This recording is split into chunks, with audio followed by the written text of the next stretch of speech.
A little girl says hello, and one innocent comment to a notorious biker gang triggers an unimaginable chain of events.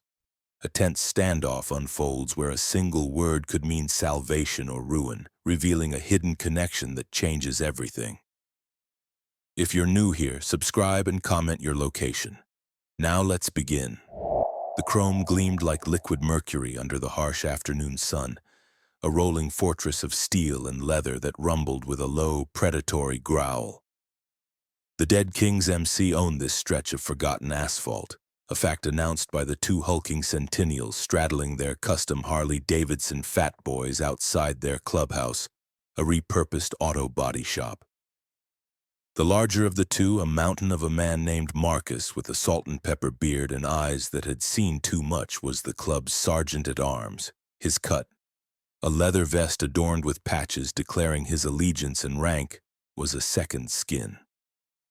The intricate faded tapestry of tattoos covering his massive arms told stories of pain, loyalty, and a life lived on the fringes.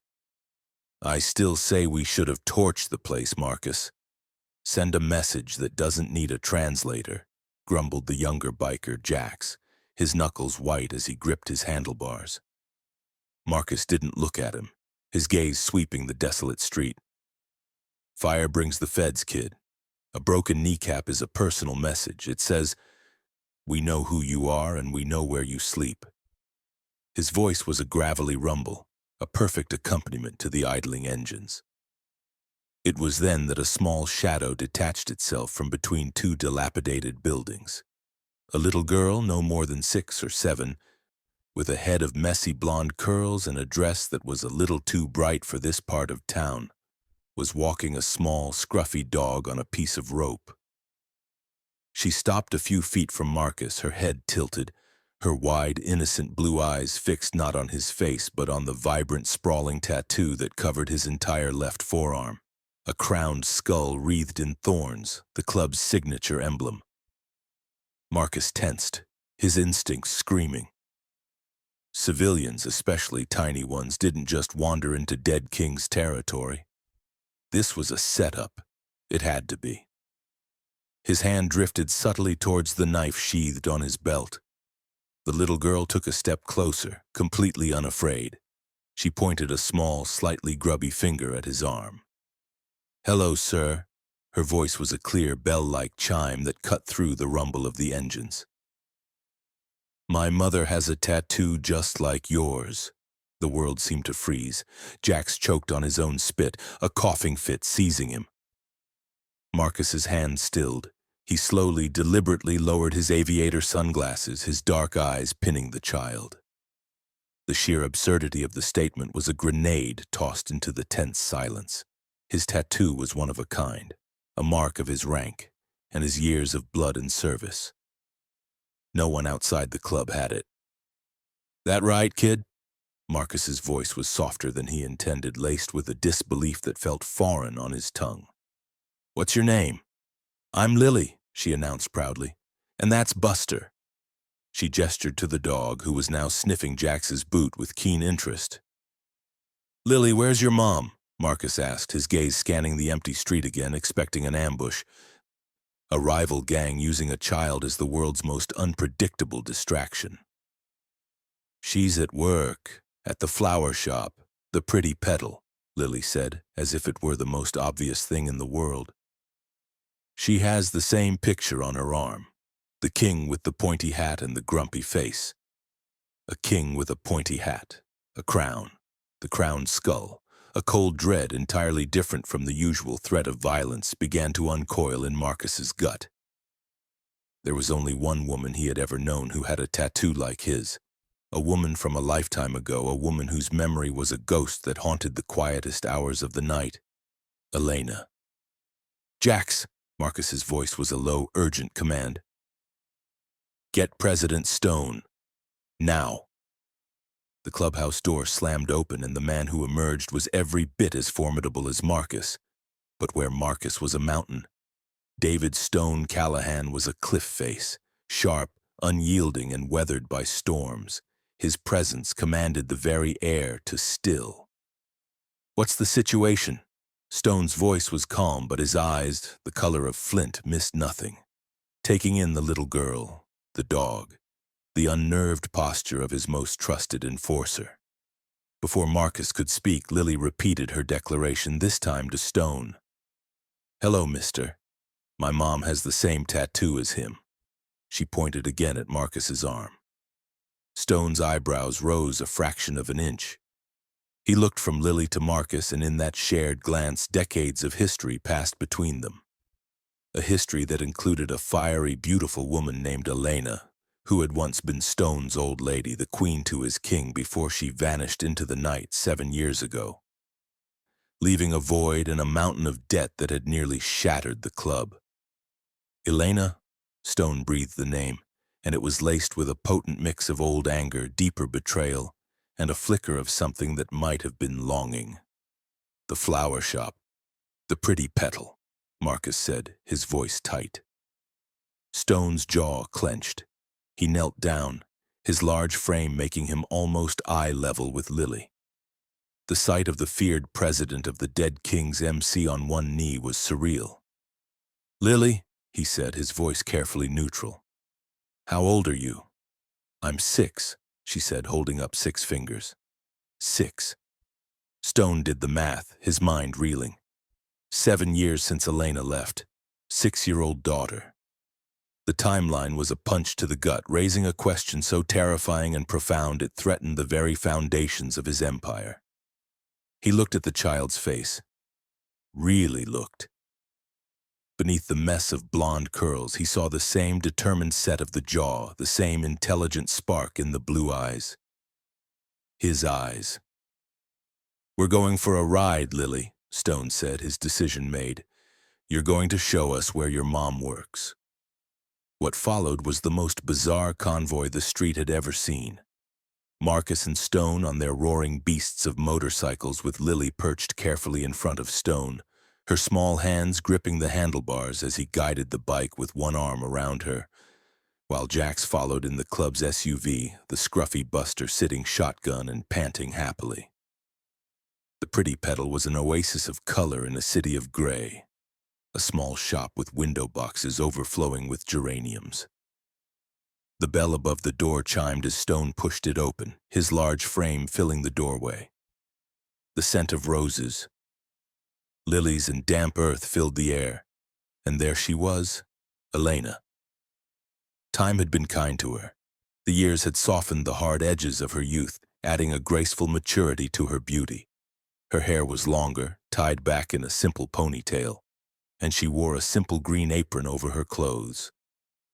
She was arranging a bouquet of white roses, her fingers deft and sure. Then she looked up. The vase she was holding slipped from her fingers, shattering on the floor in an explosion of glass and water. The color drained from her face, her eyes wide with a primal, heart-stopping fear.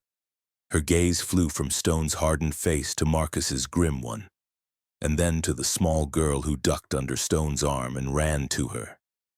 "Mommy, look! The men with the same picture as you." Elena clutched Lily to her side, a mother grizzly protecting her cub. "Stay away from her," she hissed, her voice trembling with a ferocity that surprised even Stone. "We're not here to hurt anyone, Elena," Stone said, his voice low and dangerously calm. He took a step forward, his eyes scanning the shop, noting the simple, honest life she had built. A life away from him. "It's been a long time." "Not long enough," she shot back, her eyes blazing with a fire he remembered all too well. "What do you want?" "I think you know what I want." Stone's gaze dropped meaningfully to Lily, who was peering out from behind her mother's legs. "She's 6, Elena." The unspoken question hung in the fragrant air, charged and explosive. Elena's defiance faltered. She looked from Stone to Marcus, seeing the same question in his eyes, and the fight seemed to go out of her.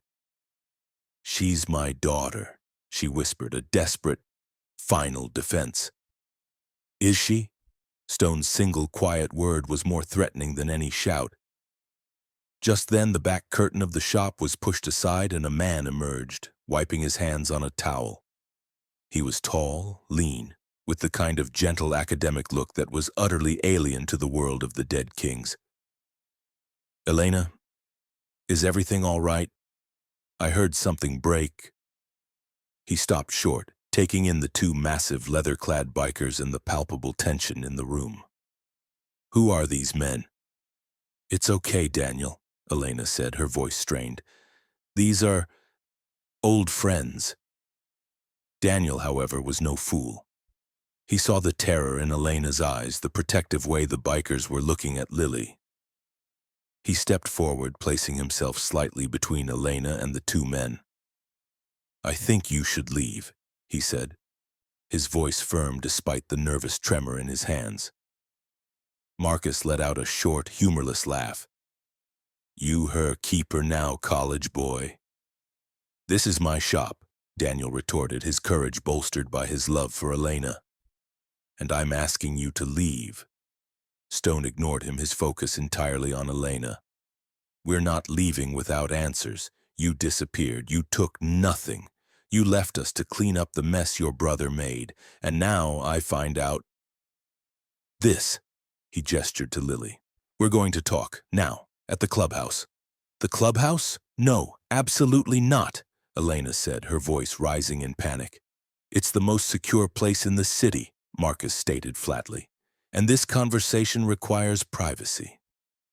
Daniel moved to stand fully in front of Elena and Lily. "Over my dead body." In a movement too fast to follow, Marcus had closed the distance, his large hand clamping down on Daniel's shoulder.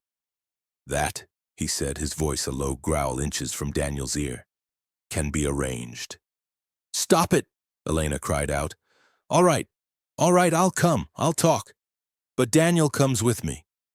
"And you swear on your cut, David, you swear on the kings that no harm comes to him or to Lily."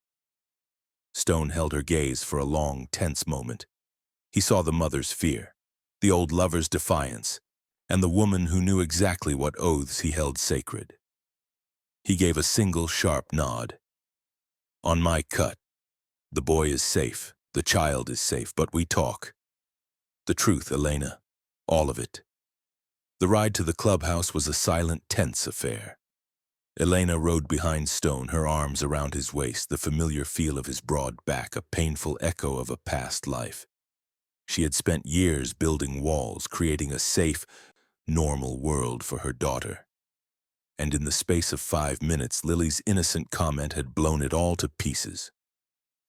Back at the clubhouse, the other members of the Dead Kings, men with names like Bull, Doc, and Ghost, watched in stunned silence as their president, their enforcer, a terrified woman from their past, a scared florist, and a little girl who was chattering happily about the big motorcycles, filed into the inner sanctum. Stone's office. The office was a reflection of the man, sparse, functional, dominated by a large oak desk and a wall of monitors showing security feeds from around the compound. Stone took his seat behind the desk, a king on his throne. Marcus stood by the door, a silent sentinel. Elena sat in a chair, pulling a confused Lily onto her lap. Daniel stood nervously behind her. "Start talking, Elena," Stone commanded, his voice echoing in the quiet room. "Why did you run?" Elena took a shaky breath, her fingers stroking Lily's hair. "My brother Alex was in debt to the serpents. A gambling debt he couldn't pay. They were going to kill him. He came to me begging for help. He knew I was with you. He thought I could get the money from the club." Stone's face was stone. "You could have come to me." "And what would you have done, David?" Elena's eyes flashed. "You would have gone to war with the serpents over a debt that wasn't yours. Good men would have died for my idiot brother. I couldn't have that on my conscience. So I took the club's emergency cash, the one you kept in the floor safe. I took it, and I gave it to Alex to pay off the serpents." A stunned silence filled the room. Marcus shifted his weight, the memory of that time clear in his mind. The missing money had caused a rift, accusations of theft flying between members. It had taken months to rebuild the trust. "I was going to pay it back," Elena continued, her voice breaking. I had a plan. But then I found out I was pregnant. Her eyes met Stone's and the truth was there, raw and undeniable. I was scared. I was so scared. Our world, the violence, the uncertainty, and I couldn't bring a baby into that. And I knew if I told you, you would never let me go. You would have locked me in this clubhouse and our child would have been born into this life. So I ran. I disappeared. I created a new life, a safe life for her. She looked down at Lily, her tears finally falling. Her name is Lily. Lily Grace Callahan. The sound of his own surname on her lips hit Stone like a physical blow. Callahan. He stared at the little girl, really seeing her now. The curve of her cheek, the shape of her eyes, they were his mother's. The stubborn set of her chin was his own. She was his daughter. The revelation was a seismic shift in the room. The anger, the betrayal, the years of bitterness, all of it was suddenly reframed by the existence of this tiny, innocent human being. Daniel, who had been listening in horrified silence, finally spoke. "She never told me," he whispered, looking at Elena with a mixture of hurt and understanding. "She never told me any of this." "I wanted to protect you both," Elena said, her voice thick with tears. Just then, Lily, bored with the adult tension, squirmed off her mother's lap and walked over to Stone's desk. She looked at the grim, imposing man behind it. "Are you my daddy?" she asked, her voice small and curious. The question, so simple, so direct, shattered the last of Stone's defenses. The fearsome president of the Dead King's MC, a man who had stared down death without flinching, felt his throat tighten. He looked at this little girl, his daughter, who had walked into his life without a shred of fear and turned his entire world upside down. He slowly reached into his desk drawer and pulled out a small, polished river stone, smooth and dark. It was a touchstone he'd kept for years. He held it out to her. "Yeah, kid," he said, his voice rough with an emotion he hadn't felt in decades. "I think I am." Lily took the stone, a beautiful, gap-toothed smile spreading across her face. Cool. But the moment of fragile connection was shattered by the blaring of an alarm from one of the security monitors. Marcus was at the screen in an instant.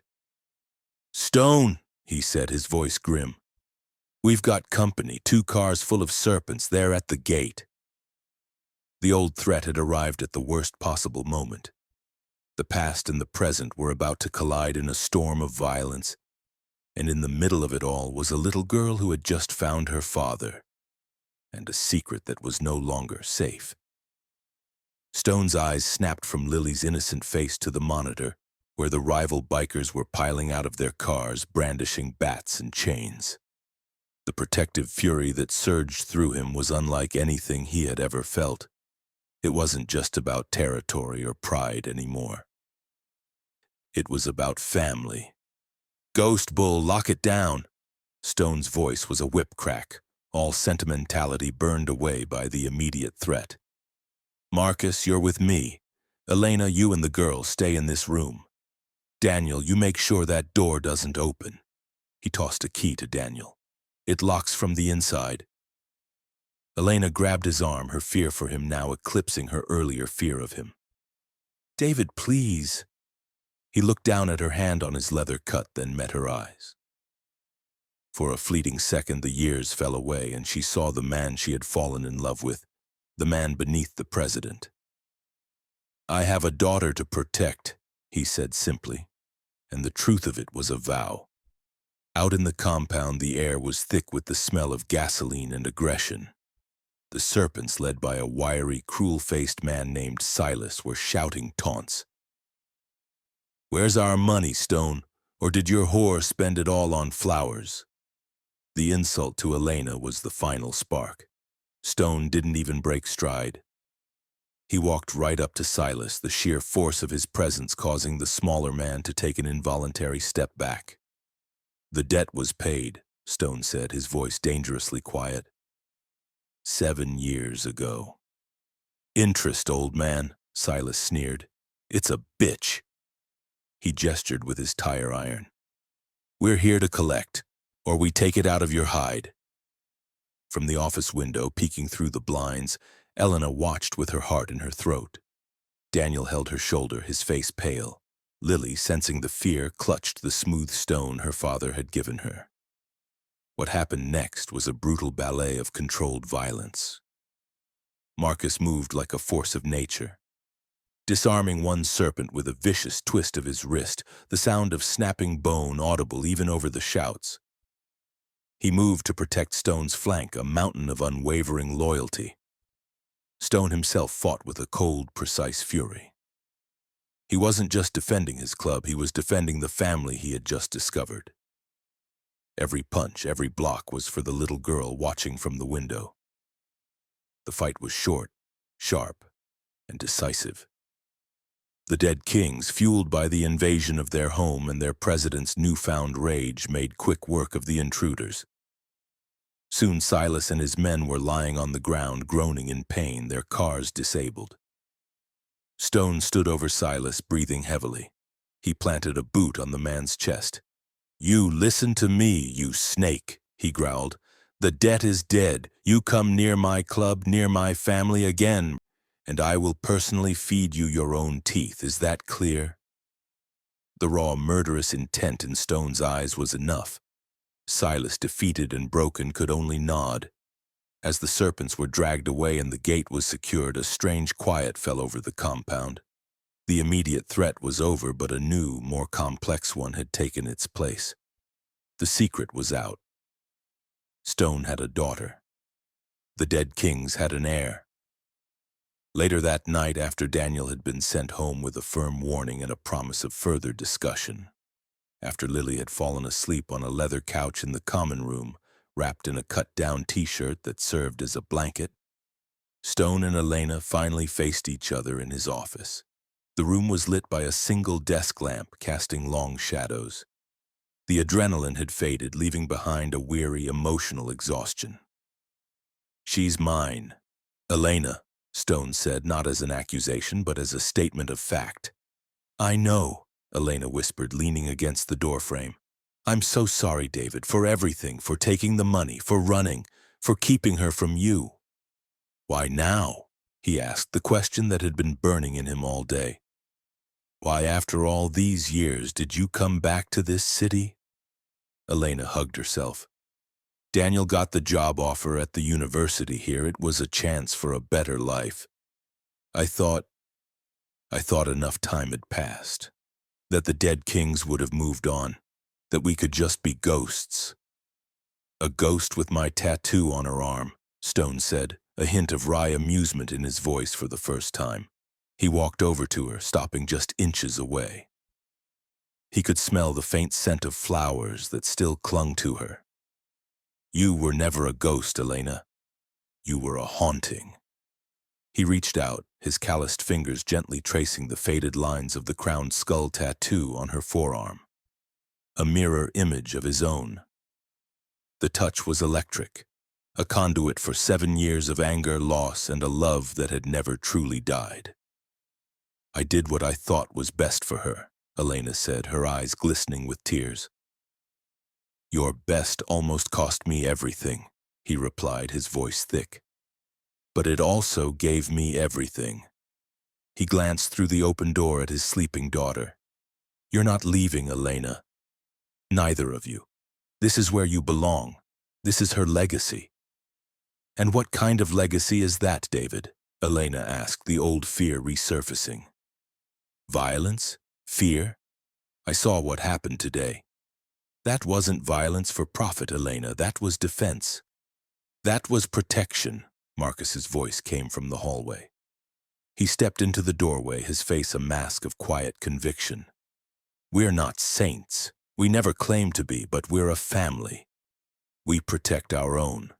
And she," he nodded towards Lily, "is one of our own now, more than any of us." Stone looked from his oldest friend to the woman he had never stopped loving, to the daughter he never knew he had. The empire he had built, the empire of chrome and leather, of fear and respect, had just gained a new, infinitely more valuable treasure. And he knew, with a certainty that settled deep in his bones, that he would burn the entire world to the ground to keep it safe. "This isn't the end of the conversation," Stone said, his hand moving from her tattoo to cup her cheek, his thumb wiping away a stray tear. "This is the beginning." Outside, the moon rose over the clubhouse, its silver light glinting off the rows of parked motorcycles. Inside, a little girl dreamed of riding on big rumbling bikes with her daddy, a smooth, dark stone clutched tightly in her hand. And the Dead King's MC, an empire built on strength and brotherhood, found its heart, its future, and its greatest weakness, all in one tiny, fearless package. The game had changed forever. The silence in the office was profound, broken only by the soft rhythmic sound of Lily's breathing from the common room. Stone's hand was still on Elena's cheek, a touch that was both a claim and a question. 7 years of silence, of a life built on a foundation of lies and good intentions stretched between them, and the bridge back felt impossibly fragile. "The beginning of what, David?" Elena whispered, her voice cracking. She didn't pull away from his touch. After years of Daniel's gentle, careful hands, the rough familiarity of Stone's calloused fingers was a painful homecoming. "You can't just claim us. We have a life. I have a life. A life built on running," he countered, his voice low. The gravel in it softened by a fatigue that went deeper than the day's fight. "You think that florist shop is a fortress? You saw what happened today. The past doesn't care about your new life, Elena. It always collects." He dropped his hand, turning to look at his sleeping daughter. "My blood runs in her veins. That makes her a target. It makes her a Callahan. The only place she's truly safe is behind these walls with me." "Safe?" A bitter laugh escaped Elena's lips. "You call a den of outlaws a place that was just attacked by men with tire irons safe? David, be serious." "It's the most serious I've ever been," he said, his eyes locking with hers, and in their flinty depths, she saw the terrifying, absolute truth of it. For the Dead Kings, family was the ultimate currency, and he had just discovered he was richer than he'd ever imagined. "No one gets through that gate without my say-so. No one touches what's mine. That's not a promise from a man, Elena. That's a law of this empire." From the doorway, Marcus cleared his throat. "The boy's gone, shaken but in one piece. I had Jax follow him to make sure he got home." He leaned against the doorframe, his massive arms crossed. His gaze, however, was fixed on Lily. "She's a solid kid, didn't even cry during the commotion." "She's tougher than she looks," Elena said, a mother's pride momentarily overriding her fear. "She's a Callahan," Marcus stated, as if that explained everything. He looked at Stone. "The serpents won't let this stand. Silas has a big mouth and a bruised ego. Word's gonna spread." "Let it," Stone said, a cold, calculating glint in his eyes. The president was back, the strategist pushing the stunned father aside. "Let every club from here to the coast know that Lily Callahan is under the protection of the Dead Kings. They so much as look in her direction, and we will erase them from the map." He turned his gaze back to Elena. "That's the safety I'm offering. Not the illusion of a quiet street and a flower shop. The real thing. The kind that's paid for in blood and respect." Elena wrapped her arms around herself, feeling the walls of her carefully constructed world crumbling. He was right, and she hated him for it. The Pretty Petal was a beautiful cage with glass walls. This clubhouse, for all its danger, was a fortress. "And what about me, David? Am I just part of the package? A possession you're reclaiming?" Stone moved so quickly she gasped, closing the distance between them and caging her against the doorframe with his hands on either side of her head. The scent of leather, gun oil, and him filled her senses, a dizzying, potent cocktail of the past. "You were never a possession, Elena. he breathed, his face inches from hers. The charged chemistry between them, dormant for years, ignited the air. It was a live wire humming with old passion and fresh anger. You were my goddamn queen. You walked away from your throne, but that doesn't change what was.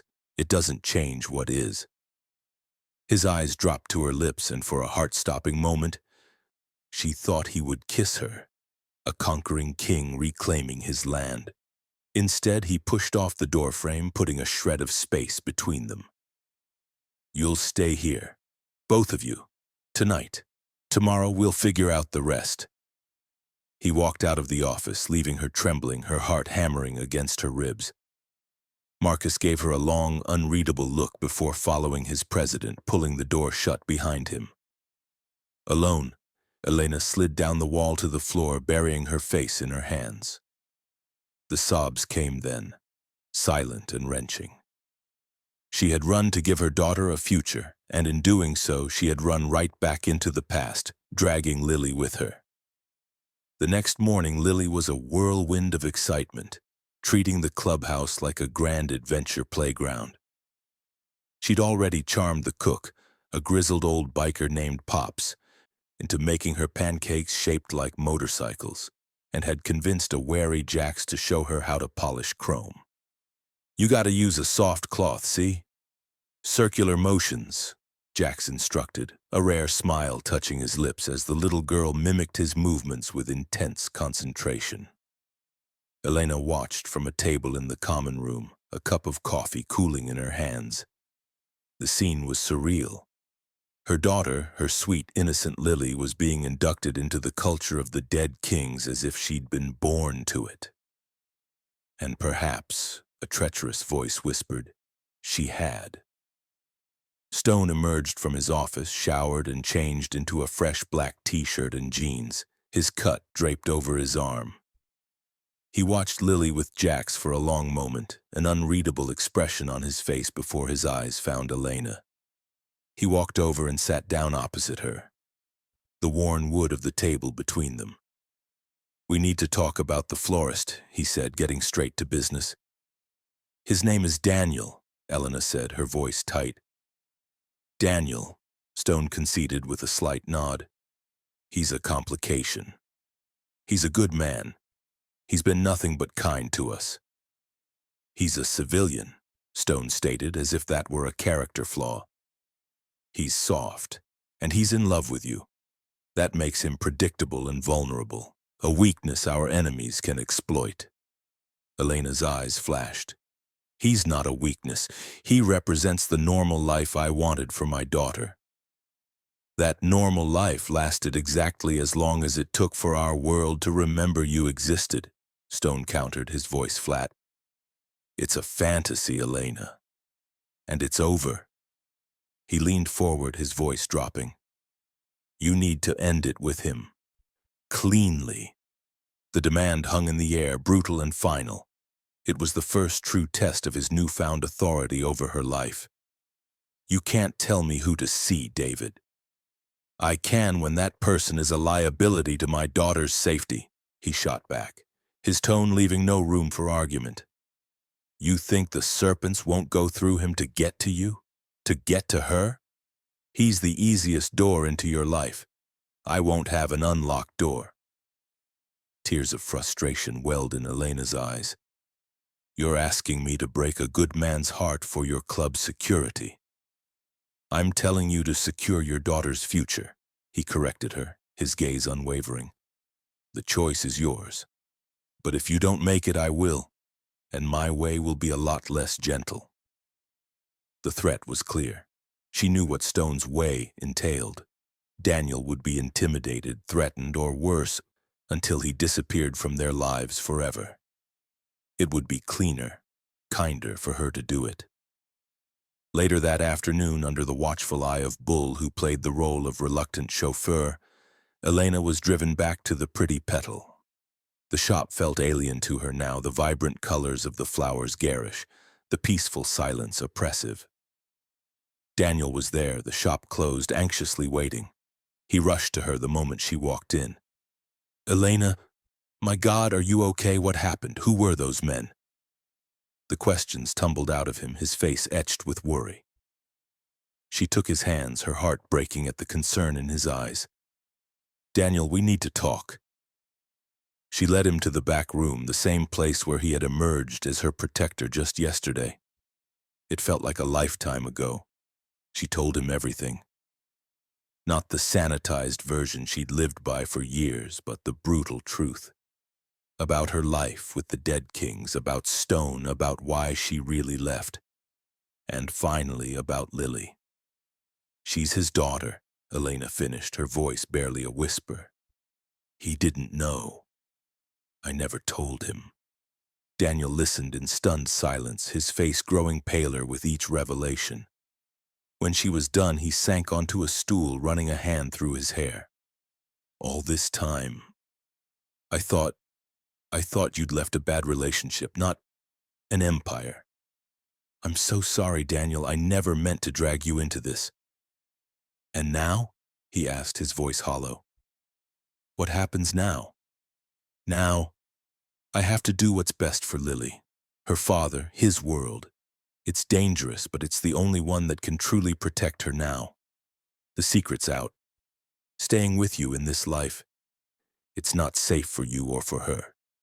He looked at her, the hurt in his eyes profound. "So that's it? You're going back to him? To that life of violence?"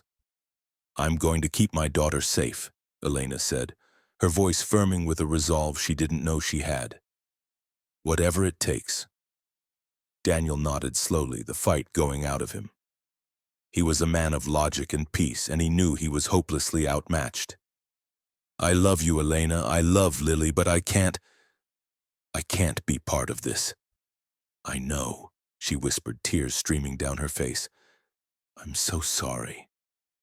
It was a clean break, just as Stone had demanded, but as she walked out of the flower shop for the last time, leaving behind the man who represented the quiet future she'd dreamed of, she felt a piece of her soul tear away. She was choosing the fortress over the garden, the king over the gardener. For Lily. Back at the clubhouse, Stone was waiting for her in his office. He took one look at her red-rimmed eyes and knew the deed was done. He didn't gloat. He simply nodded.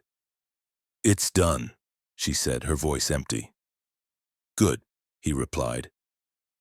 He walked over to a small cabinet, poured 2 fingers of amber whiskey into a glass, and handed it to her. For the pain. She took it, the liquor burning a path down her throat, a temporary warmth against the cold emptiness inside. "The next step is the patch-in," Stone said, watching her. Elena looked up, confused. "Patch-in?" "For Lily." Her blood ran cold. "What are you talking about?" "She's a Callahan, the blood of the president. She can't just be a guest. She needs to be recognized, officially. At the next church meeting, but I'm putting her name forward for a prospect patch." Elena stared at him in horror. A prospect patch was the first step to becoming a full-fledged member. It was a symbol of belonging, but also a target. "David, no! She's 6 years old. She's not prospecting for your gang." "It's not a gang. It's a club. And it's not about prospecting. It's a formality, a symbol. It tells every man in this room and every club outside of it that she is under the full protection of the Dead Kings. That harming her is an act of war against all of us. It makes her untouchable." "It makes her a symbol," Elena cried. "It paints a target on her back. It welds her into the armor of this club." Stone's voice rose, his patience thinning. "This is not a negotiation, Elena. This is how we survive. This is how she survives." The door opened and Lily skipped in, holding a small, clumsily sewn patch one of the prospects had made for her. It was a miniature version of the club's prospect patch, a smaller crowned skull with the letters DKMC beneath it. "Look, Mommy, Bull says I'm gonna be a real Dead King," she said, her face beaming with pride.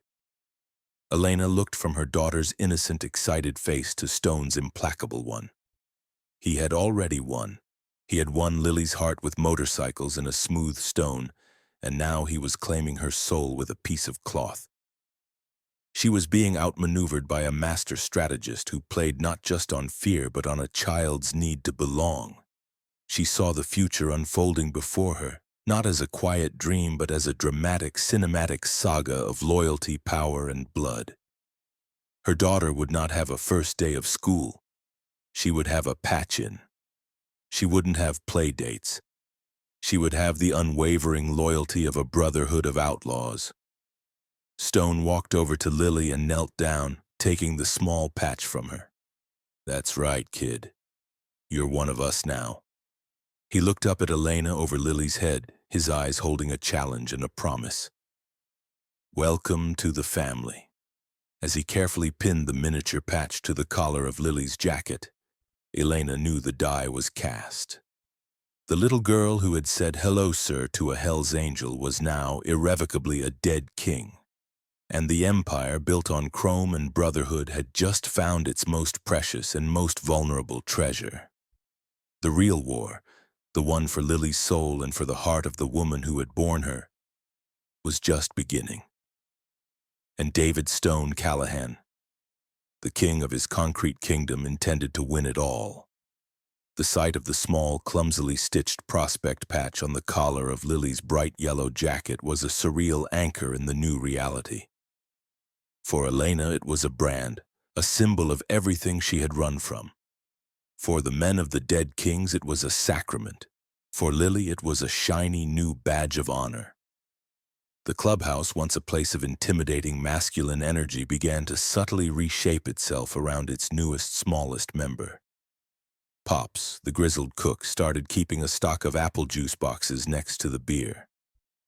Jax found himself tasked with teaching Lily how to change a tire.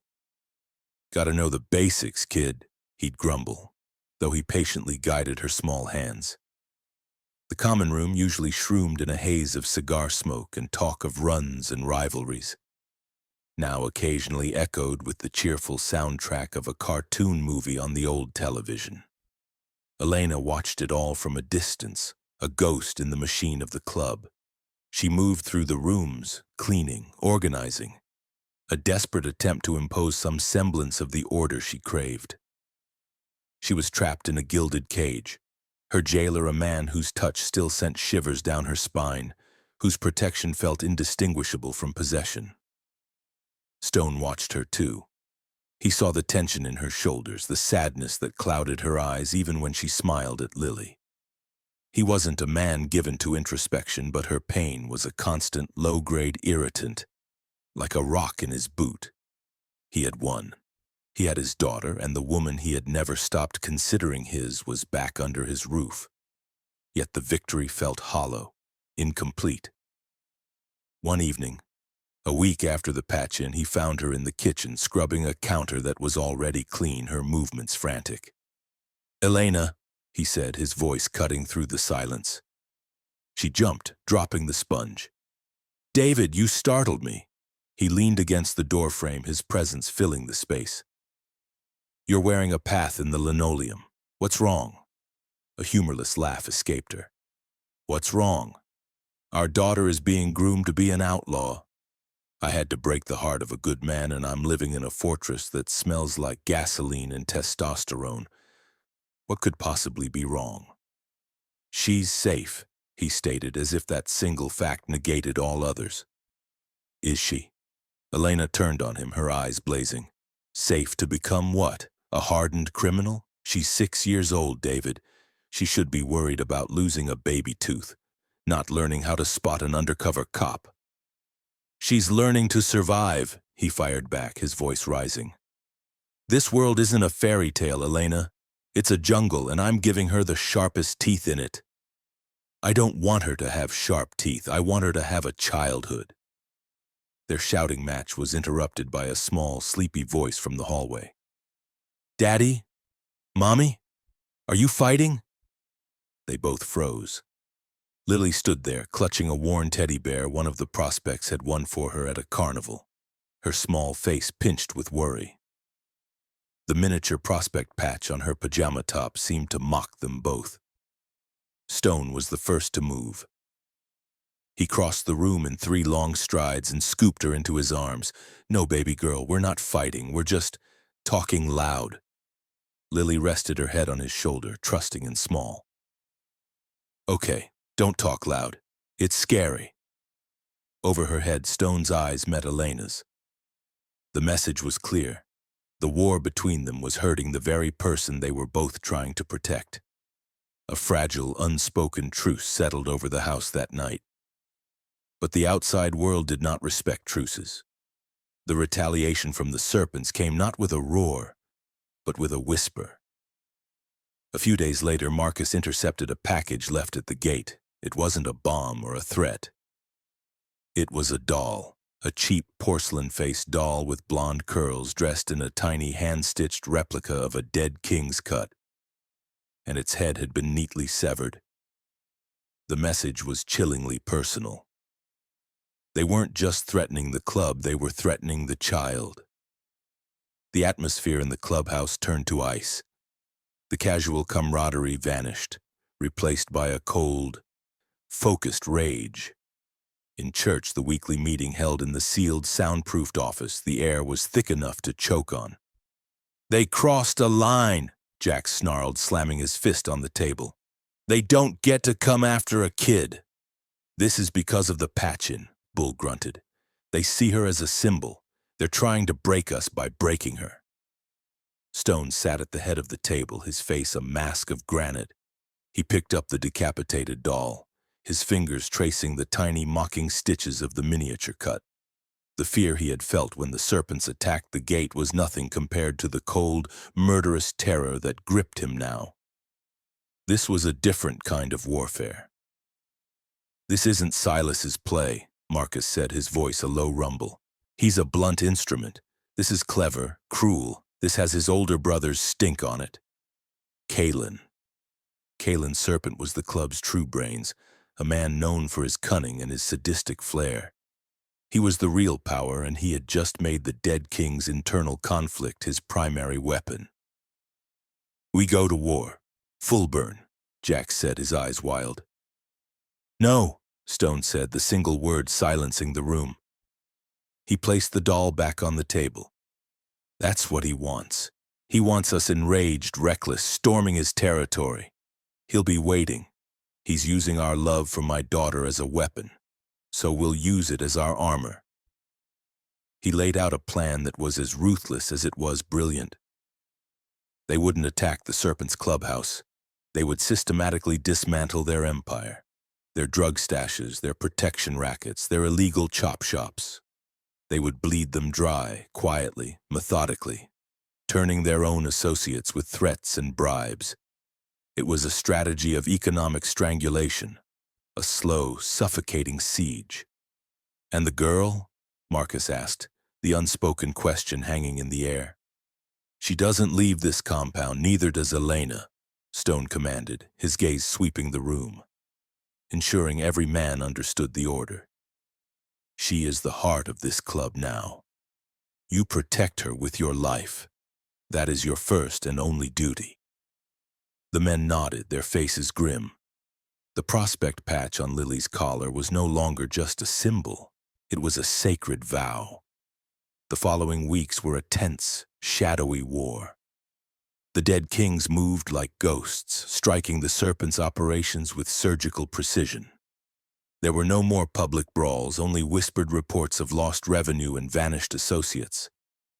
The clubhouse became a command center, and Elena was a captive audience to it all, her fear for Lily a constant gnawing presence.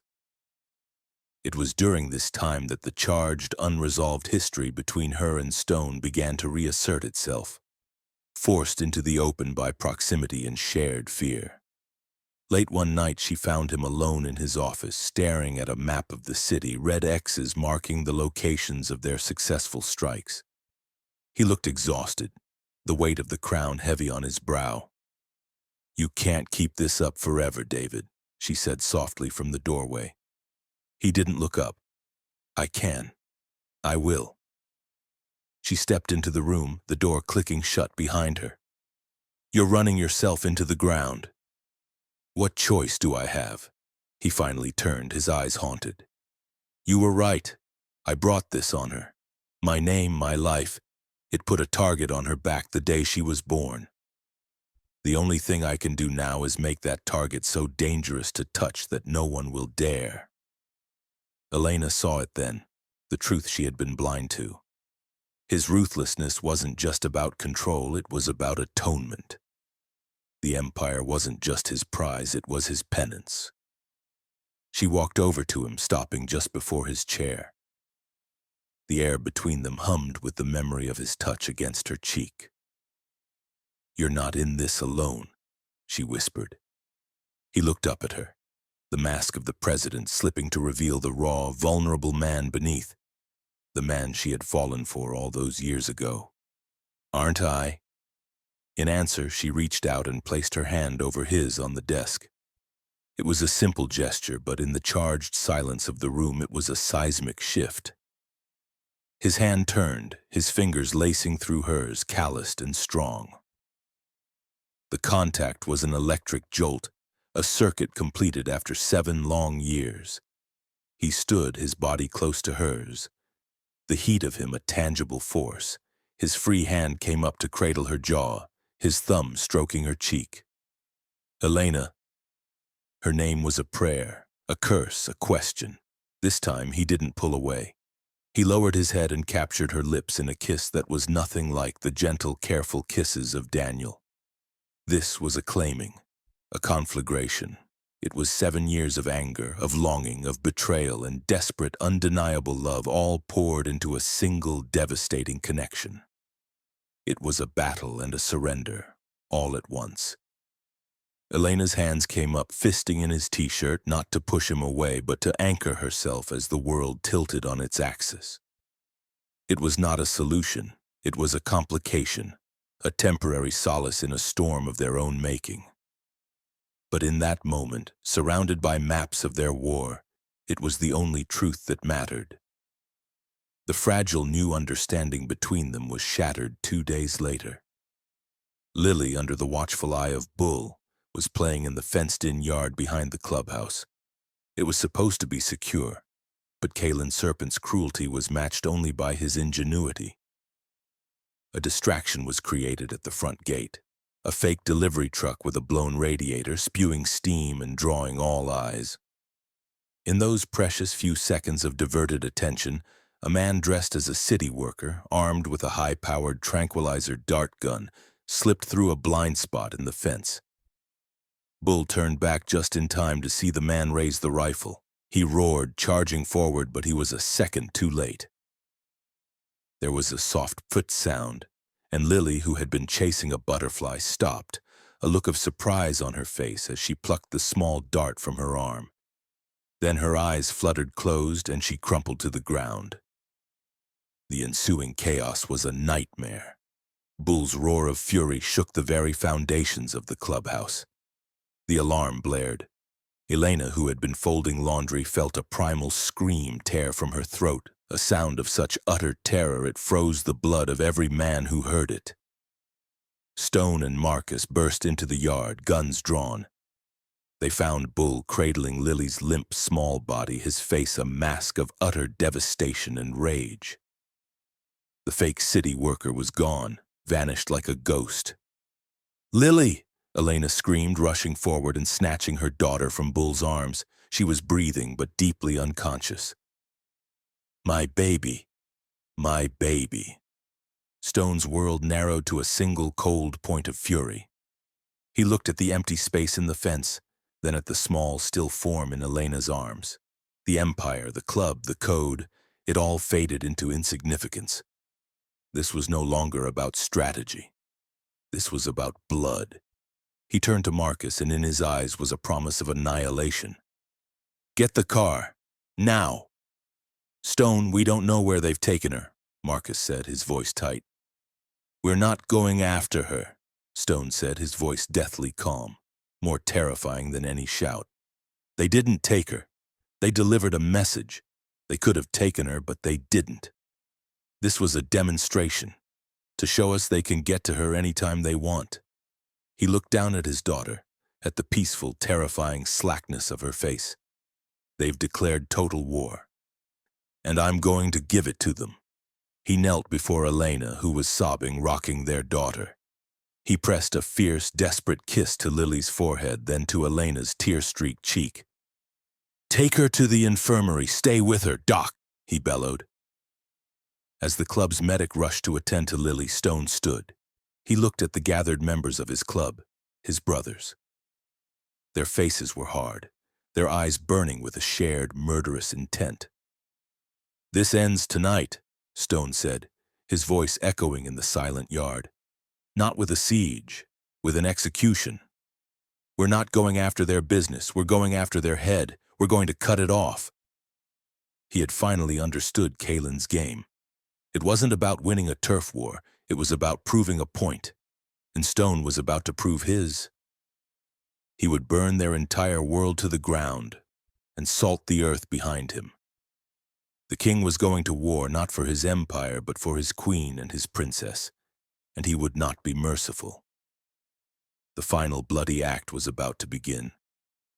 The story of the little girl and the Hell's Angels was reaching its thunderous, emotionally shattering climax. The clubhouse was a tomb, the only sound Elena's ragged sobs as she clutched Lily's still unconscious hand in the infirmary. Outside, the rumble of engines was a promise of vengeance.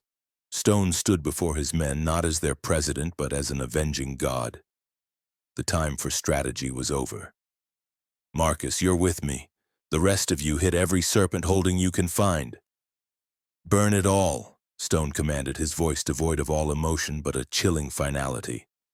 He knew where Kalen would be, arrogant, celebrating his psychological victory at their main garage. The ride was a silent, focused fury. They found Kalen exactly as predicted, smugly overseeing the stripping of a stolen car. The fight was not a brawl. It was an execution.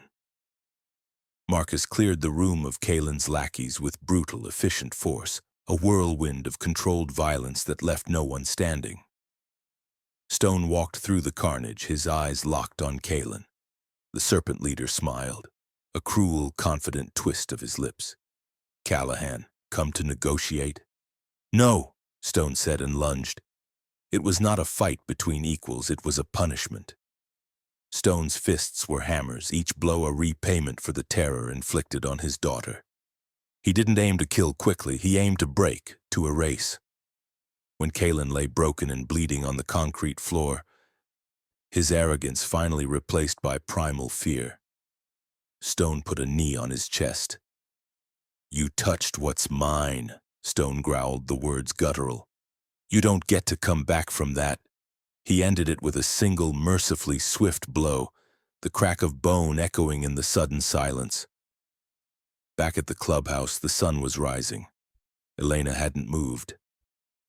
She looked up as Stone entered, his knuckles raw, his eyes haunted.